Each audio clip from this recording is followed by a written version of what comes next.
I think Antonio Conte's realised that replacing Diego Costa was always going to be a difficult task. It's probably been more difficult than he ever imagined because Morata's come in and done okay initially, but his record certainly against the bigger clubs hasn't been great. He scores a lot of goals against the lesser teams, but he's not really done it against the bigger clubs. So I think apart from a goal against Man United, he's been kind of off target against the bigger teams. So, and beyond Morata, Michy Batshuayi hasn't been good enough for Chelsea. So, and Morata's now really off form. So Conte does need a more experienced option. Edin Dzeko, I think, would be a great buy for Chelsea, despite the fact he's now 32. His record at Man City was extremely good. I don't think City's ever actually replaced him properly as a big target man.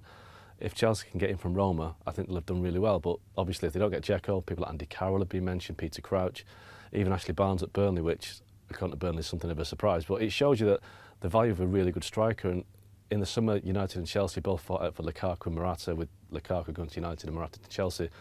I think if you ask both Jose Mourinho and Antonio Conte, of all those strikers, if you had those two strikers and Diego Costa, they'd take Costa every time because he scored goals, he bullied defenders, and he was just reliable. But obviously, Costa was quite difficult to manage as well.